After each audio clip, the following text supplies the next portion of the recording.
Баршаңызға қайырлы күн достар. Бүгін сіздерге қызылшадан өте оңай салаттың рецептісін көрсететін боламын.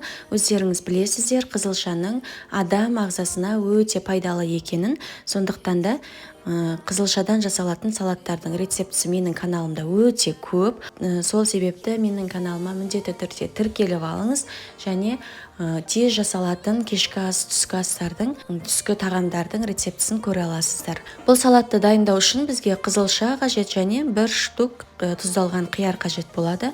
Салаттың дәмі ерекше болып шығады. Өте қарапайым, үйдегі бар заттармен осылай жасайсыздар. Өздеріңізге ыңғайлы етіп турап аласыздар. 4 бұрышты етіп турасаңыздар да, ұзынша етіп турасаңыздар да болады. Үстіне қуырылған күнжітті қосамыз. Міндетті түрде күнжіттарыңызды қуырып алыңыздар. Одан кейін үстіне сұйық май немесе зәйтүн майын қосып барлығын араластырамыз. Егер сіздердің қызылшаларыңыз суда пісетін кезде тұз салынбаса, ендеше кішкене шым-шым тұз салып, қара бұрыш қосып жіберсеңіздер болады. Мінекей біздің салатымыз дайын болды. Ас болсын.